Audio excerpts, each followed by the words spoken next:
All right. Good evening, everybody, and welcome back to the Bear Claw Cast. We are back with Jack today. Michael is away at work in um, Denver, so he couldn't make today. But we've got it. We've got Jack, so we're in a good spot. Um, but how about that game, everybody? I mean, it's funny. The last time that the Bears and Packers played, I went over to my dad's friend's house, um, and they won in overtime. And uh, I went to I had originally planned to go to my other friend's house with my dad, but since we everyone's getting over sickness right now, so my dad thought that my dad and my friend and I agreed that it wasn't necessarily in our best interest to risk getting anyone else sick. So we didn't go to my friend's house, but we went to my dad's friend's house. Which the last time we went to my dad's friend's house, they won in overtime. Um, and again, this was one of those terrible three-quarter football games, and then you go into the fourth quarter, and it just turns on a switch. But there were 25 points scored for the Bears in the fourth quarter, and we ended up winning 31-27. And it was and let me read you guys some of the stats for Saturday.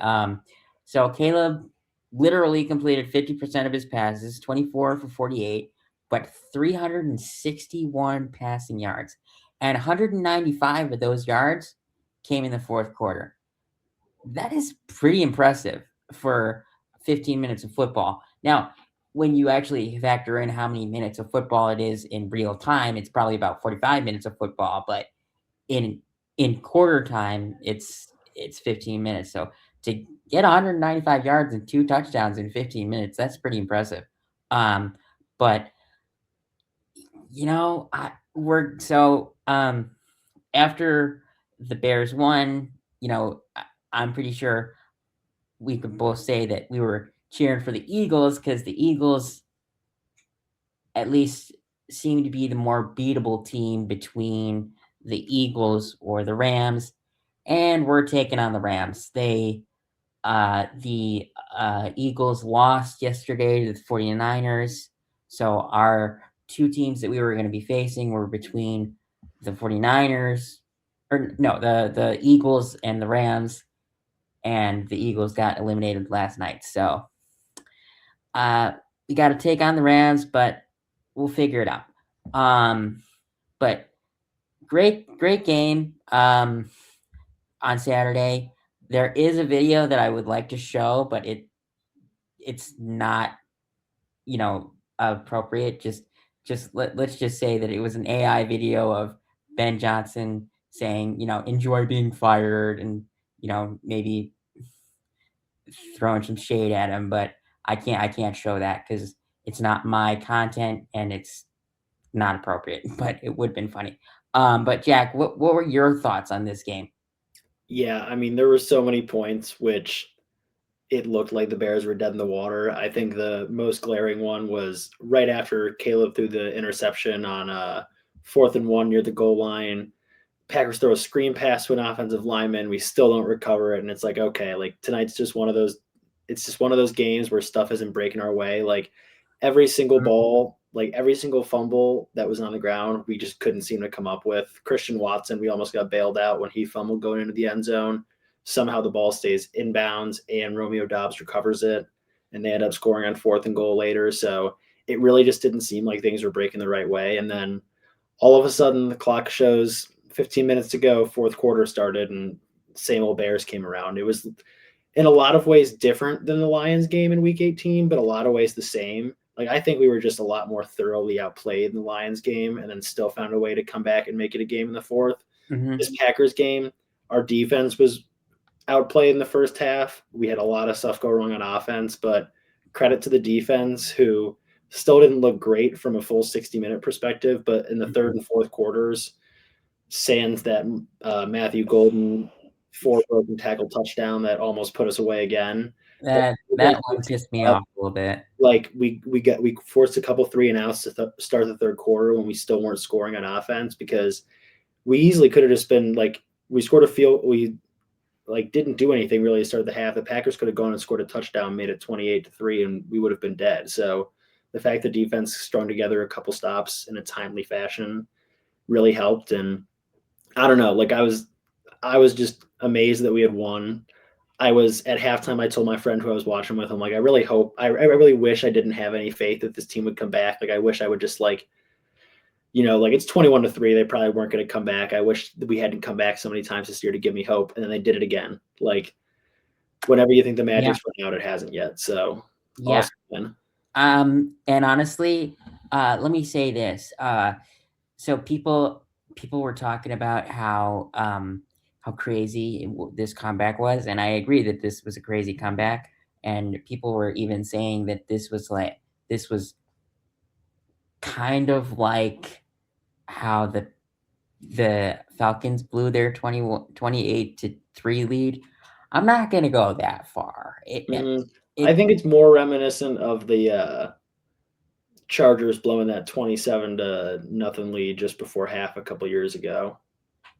That may be a closer one. I Yeah. think that one's a better. But still, I did see a stat that this is the second 15-plus point fourth quarter comeback in playoff history, and the only other one was that Super Bowl with the Falcons and Yes, the yeah, I saw Jazz. that So, too because that was on the TV, uh, after the game.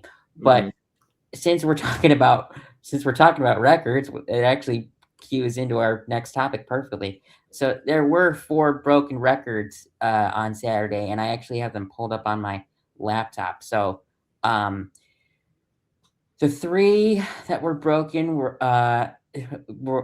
the fact that, the Bears scored 25 in the fourth quarter, and they're the 3rd team to do that in NFL history, joining the 1934 NFL champion New York Giants and 1992 Philadelphia Eagles. And then, I mentioned, Caleb's, 361, passing yards. He shatters, Jay Cutler's old, franchise passing record in a playoff game for, 274. And then Cairo Santos set the team record with his 51-yard field goal. I'm not sure what record he set for that, but it says it's a record. Maybe it's, I mean, maybe it's longest field goal in Soldier Field. I mean, I don't know. And Maybe. I and mean, then playoff games there are cold. And then the last one, which honestly, I'm not gonna say it's my personal favorite, but it's definitely one of the cool ones. Colston Loveland set both rookie and team records for receiving yards, with 137 in a playoff game. And honestly, I'm gonna say this. There was um, 1 or 2 passes to Colston Loveland, on Saturday that the refs called incomplete that, in my opinion, did not look incomplete. Yeah, I think it was one to Loveland and one to Komet, but both of them were like, I know which two you're talking about. Yeah, like the one to Loveland, I gotta say, I'm pretty sure it was another 30 yards at Yeah, least. the Loveland, the Komet one, I didn't think was a catch, but the Loveland one, I do agree with you. I thought that was the one that Rome recovered, or Zacchaeus maybe. Yeah, someone, but like the rule is you have to make a football move, and I'm fairly certain I saw him turn and take a couple steps. Yeah, it's like you got to get that third foot down, and his foot was like in the process of hitting the ground. It's kind of ridiculous, like the fact that it happened twice in the same game. Like that's what I mean, though. We kept just having everything breaking against us, which was like Packers fans can say all they want about McManus missing kicks, but McManus has missed kicks all year. Like that's an issue with their team. Yeah, We and were just honestly, ball was just bouncing not our way last night or 2 nights ago. and honestly, we might have won that game thanks to McManus, like in terms of on the Packers side, because Oh yeah, when you think about it, he missed a field goal, which he missed a 44-yard field goal. That's not you shouldn't miss that. That's not great. Yeah, that's why maybe that Santos record is the record for distance because I mean, kicking in the wind in Chicago in January is not easy And when we haven't I hosted a understand it playoff. was windy, and that'll put in a factor for how he missed it, but, like, then you missed an extra point after the golden touchdown, so it was 27-16, then, And that was a huge missed extra point too because they kept it a field goal touchdown game. yeah, if McManus made that extra point, the the Packers could have taken a field goal To tie before the the game end and of the send it to game OT. and Yeah, tie it to send it to overtime. But thanks to that miss, they lost. yeah, But I mean, some great records being broken, yeah. honestly. Like Loveland, I love the love. Like Loveland's so good. He's been awesome the last couple weeks. He's really, really, really come on since the Cincinnati game, but especially the last 4 or 5 weeks. Oh yeah, Like, I'm just really excited. I think I saw another stat that him and Gronk are the only two tight ends, 22 or younger, to have 100-yard games in the playoffs. Like I'm sure there's so many different stats that he has hit. So pretty crazy. yeah. My dad was actually talking about it. My dad was surprised by this when you mentioned Gronk. When Gronk was first in the league, he was also uh, a a partner in crime for Aaron Hernandez, and I and I That's and that might be a terrible way to put it. yes, I didn't mean to say that, but I'm so but let me clarify. Um, so they were on the field together when they were playing, and they both had like 1,000 or 900 yards, and like I think both of them at least had 10 touchdowns. But my dad was like, maybe Ben Johnson should look into the Patriots old playbook and see if he can get some plays where he has Loveland and Komet in the on the field at the same time. Please, anybody that's watching this, don't report me for saying partner in crime. I, I wish I could edit that out, but I don't know how. No, it's Um, fine. We saw. I mean, there was a decent number of plays where we had 13 personnel on the field. Like we had Durham Smythe, Cole Kmet, and Colston Loveland. Like I don't know if you saw the breakdown of the 2 point conversion play, but we came out in pistol with Monungai as the back, and then Durham Smythe lined up at fullback, and then Loveland and Kmet on either end of the line. And then obviously when they motioned out of it, they motioned into Caleb in the shotgun. mhm. And the reason they did that was just to get like that guy who was defending Colston Loveland on the 2 point conversion had 3 snaps on defense the entire year. They brought him in just because the Bears went so heavy, and he ended up being put out on an island 1-on-1. So, like, there's a lot of small coaching stuff that like Ben Johnson does during the game that's pretty crazy. Yeah, I mean, that's very true. But I mean, I think my dad is right. I think that would be kind of a cool thing to look into. I wouldn't imagine that he does that, you know, for the rest of the year. I think maybe that's something that he implements for next season, maybe if Komet is still here. I think he should be because he does run a lot of two tight ends and I'd rather have Komet and Loveland than Loveland and, someone new who now it's Ben Johnson's team. I'm not gonna question anything that he does, but I'd keep Komet if I was him. Mhm. But let's go into the next topic. So, I mean, we kind of touched on this already, but like, I mean, it deserves its own topic. So, again, Caleb got 24 completed 24 out of 48 passes for 361 yards. And I mean, he had like, I want to say like 11 or 12 like big time throws on Saturday. They were big plays. And I just have to say this. My favorite one And there's a lot from Saturday, but my favorite one, 4th and 8 to Rome. I mean, he's literally not even on his feet, and he made that throw. I mean, there isn't a quarterback in the league that could make that throw. I personally believe. I mean, but like, I Yeah, I just just feel like with like who they were playing, the fact we haven't won a playoff game in 15 years at home with that massive comeback too, like that might end up being the throw of his career. oh yeah, yeah. And granted, Caleb did have 2 interceptions, but I'm gonna say this: only one was his fault. And the one that was his fault, personally, I think it was the one that the the miscommunication on the route for Burden, because the 4th and 1 interception, I mean, he was pressured immediately.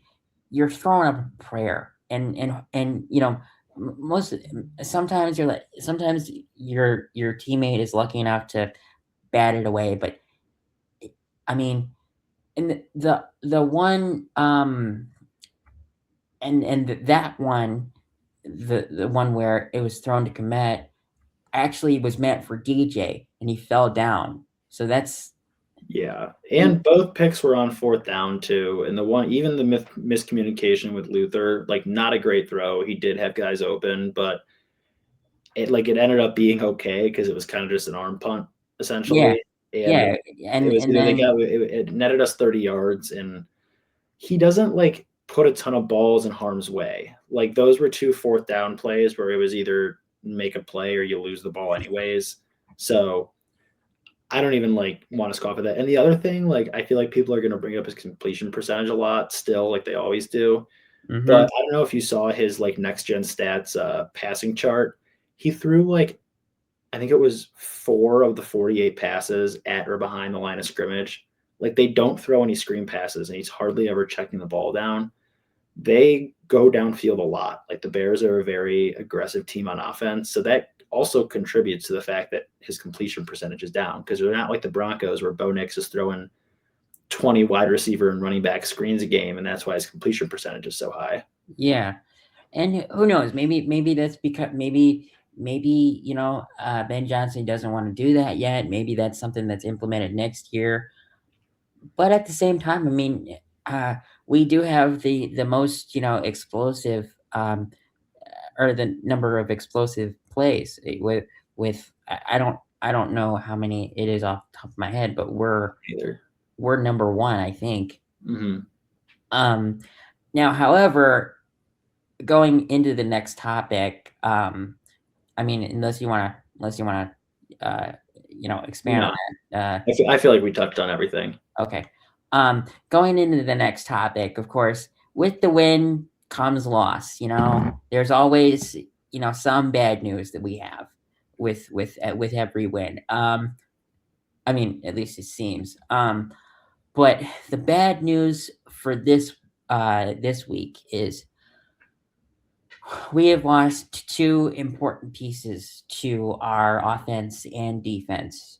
And to clarify, I mean one on offense and one on defense. We lost two in total. The first one was we lost TJ Edwards to a fibula injury. He is out for the rest of the season. And then the next one is Ozzy Trapillo. He tore his patellar tendon, but I actually also want to expand on this a little bit with Ozzy's injury because that is a really gruesome injury.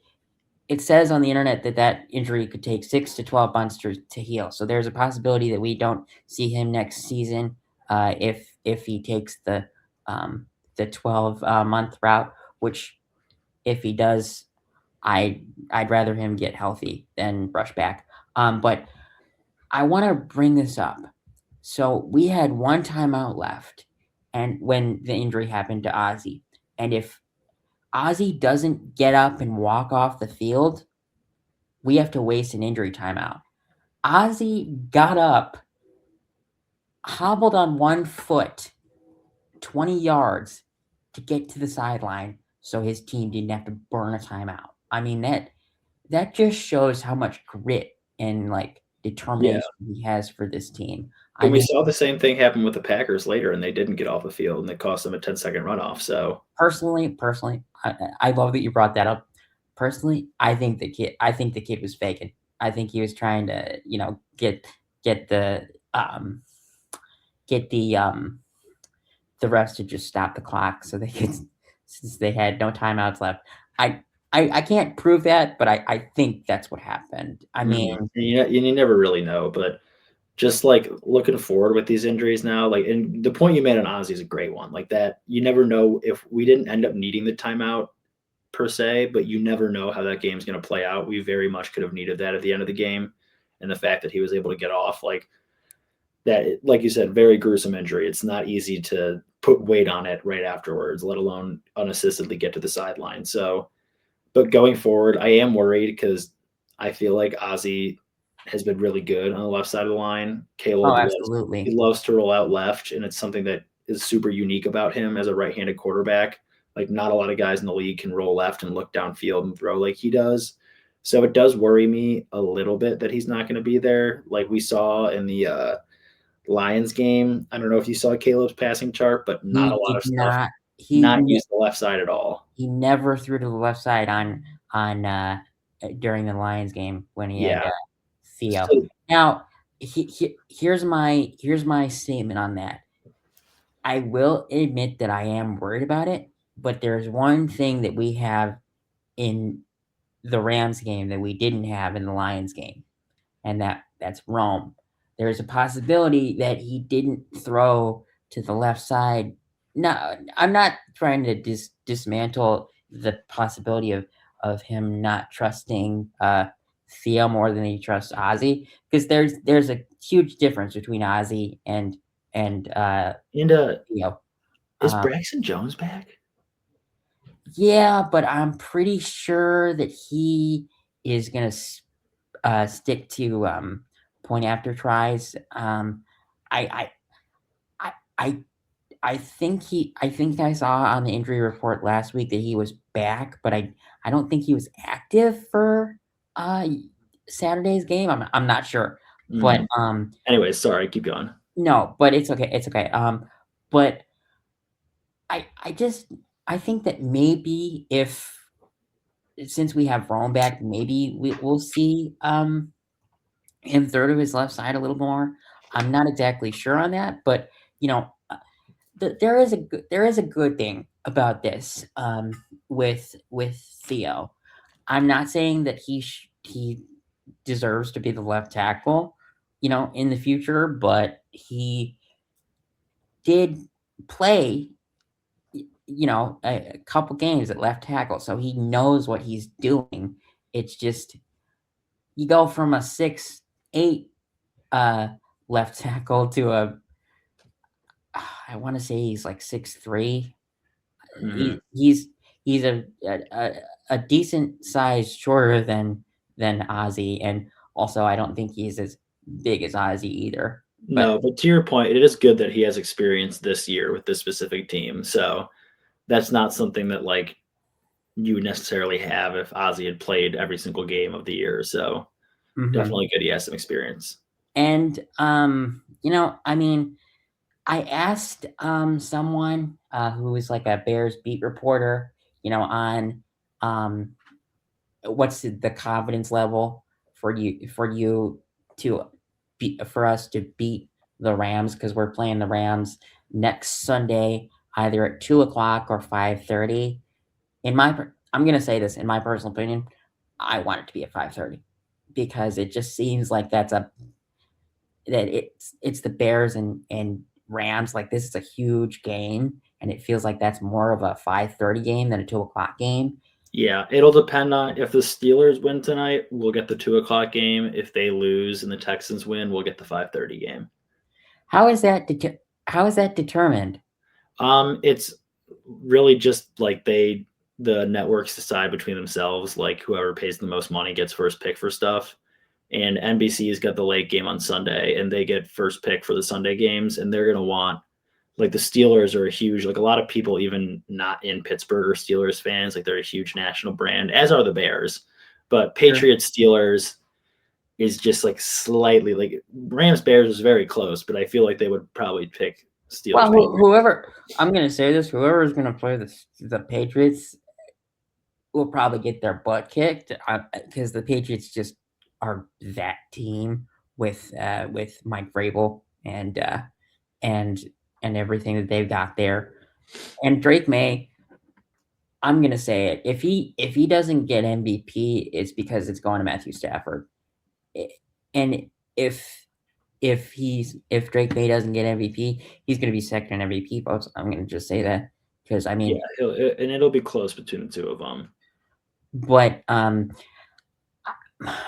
don't necessarily care what time the game is. I just feel like more people would want to watch it if it was at 5:30 than 2:00. And well, not necessarily want to watch it more, but be more excited about it if it was at 5:30 compared to 2:00. But going into our last topic, we actually have a speech for the first time in a while. I mean, when was it? When was the last one? The last time we beat the Packers. Oh my God! Which, by the way, your prediction did finally pay off. The Bears did beat the Packers twice this year. Yes, it did, and they also went 11-6. So and they won the division. So Now the only thing that needs to actually pay off for all my predictions to be correct on the network is for Ben Johnson to win Coach of the Year. Now I don't think that's going to happen. It's gonna go to Vrabel. It's gonna go to Vrabel. It is, but I feel like the Packers one is a better prediction, anyways. Like I'd rather if you hit that one, like that's a better call. Me too, but I'm just like part of me is like, oh, I know you're so close. Like, I know. Personally, I think if we had like one more win, maybe like if we beat the Lions. If we had beat the Niners and the Lions to close out the season and went 13-4, we were getting it. He was going to get it. But hey, 11-6. I'd rather take a divisional round appearance in a home playoff game and a chance to potentially, if the Niners win against the Rams on Saturday, host another game, like host all our way to the Super Bowl. So I don't want to get ahead of myself, but we have to win against the Rams. I know. I wish we were playing Saturday, honestly. So like if we won, I could root for the Niners without getting ahead of myself, but I'm still going to be rooting for the Niners on Saturday. Really? Why? Just because then if we won, we get to host. Oh, that's true. That's true. I'd much rather play the Niners in Chicago than Seattle at Seattle. Yeah, but at the same time, I mean, don't get me wrong. I agree with your statement, but Sam Darnold still does make mistakes. Yeah, I mean, Brett Purdy fixes, but you never know. I love seeing the Bears play at Soldier Field. I think it gives them a huge advantage. So it's going to give them a huge advantage this week because it is going to be frigidly cold out. And also, little fun fact here: Sean McVay has never won in Soldier Field. So I hope that me saying that doesn't jinx it. But enough people have already said it. You're good. But why don't we get into the speech, because I mean everyone's probably watched it by now, but like we just need to hear this. Like it's an awesome one. All right, I gotta start it over because of course it doesn't pause. Hell yeah!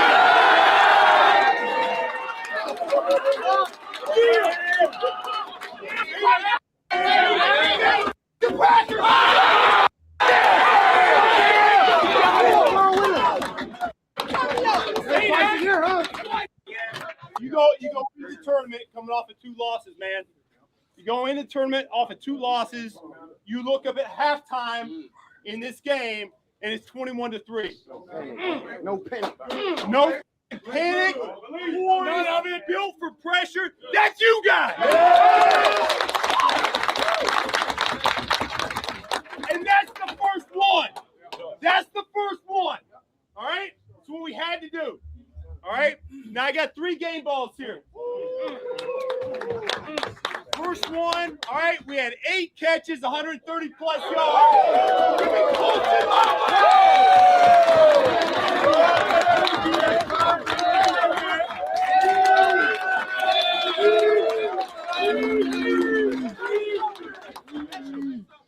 So thankful, and to be here, and for all you guys, I'm proud of everyone here. But that's we got to keep this thing rolling. Let's enjoy the out of this. Hell yeah! Hell yeah!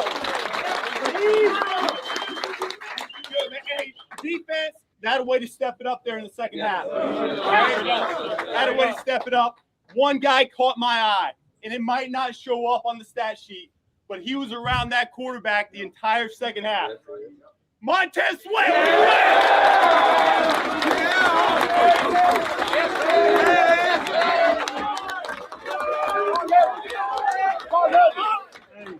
It's just a credit to everybody in this room, bro. I wouldn't be here.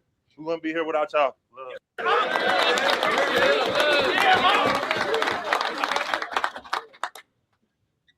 Tell you what, man. 4th and 10. 4th and 10. I don't think either one of his feet was on the ground when he threw this ball. But it's just straight ice. Let's go, 18!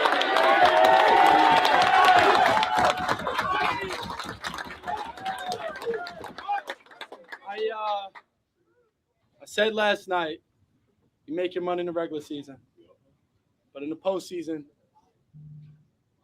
legacy, your name, everything, and so that's us. That's us. It's not me. I'm not, obviously, game ball or whatever. That's us. Us. I want to keep going.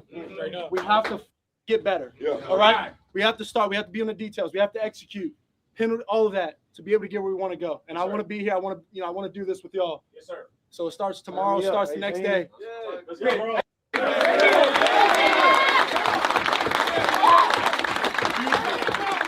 Hey! Hey! 15 years, they said. It's the, haven't beaten, Green Bay or whatever since whatever, right? Talk heavy. Look at this guy right here. First playoff win. Everything he's done for us as a coach, everything the other coaches have done for us. And it started with him, with bringing in everybody and all of that, right? And for me personally, he's been getting emotional. For me personally, he's been monumental in my life so far. Yeah.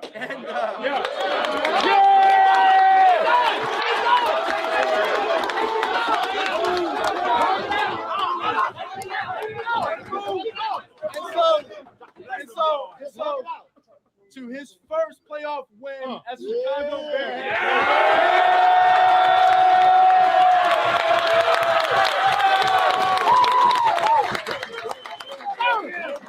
You make sure when you talk to the media, you talk to them how this crowd tonight difference. They made a difference, all right? Man, I'm so proud of you guys. To do what you just did, I said it at halftime, right? This is one that you'll never forget. Yes, sir. This is one you'll never forget, all right? Bring it on in. Bring it on in.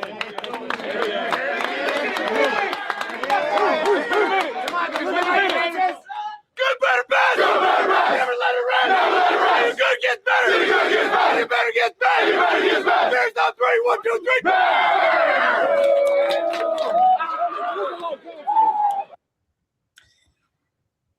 All right, sorry that was so long, but I mean, I think that one definitely. I don't necessarily know if it's gonna say. I'm gonna say it trumps every other one. I don't know if anything can trump the one where he takes his shirt off. That is in the commercials now for the NFL. So I get that probably is a true statement. But like, I loved everything that was said throughout the whole video from Coach Johnson, from Montez, from Colston. But I have to highlight the fact that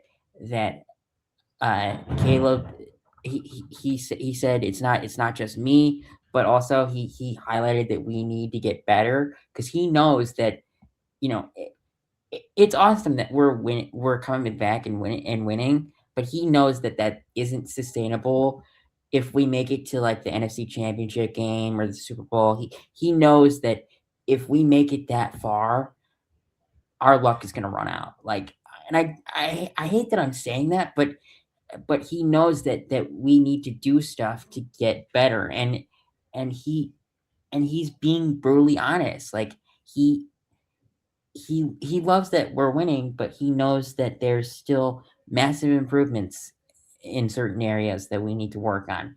And you know, oh,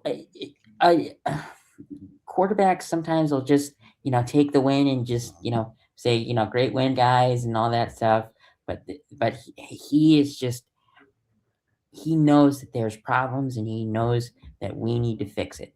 And it's going to get fixed eventually. I don't know if it's going to get fixed this year, but this off season it could get fixed.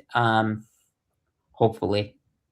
But that we're going to have to figure out some cap space for that. But what was your favorite part of the speech, Jack? Yeah, I think it's clear. My favorite part is just clear how much Ben Johnson has rubbed off on Caleb. And I think like Caleb wants to win. He was a super high recruit coming out of high school, won a lot in high school, never made it to a college football playoff despite played at two pretty good schools, was really close a couple times, comes into the NFL and has an awful rookie year. And I think that it's clear like they have a shot now.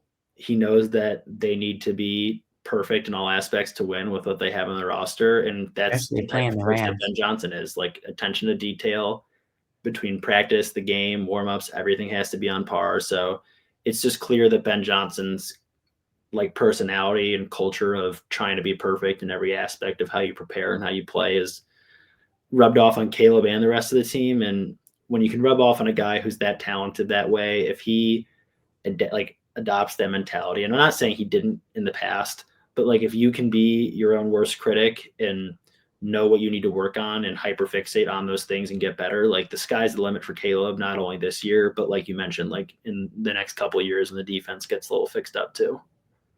Yeah, yeah, I mean, I so we're playing the Rams next week on Sunday. We don't know the time yet.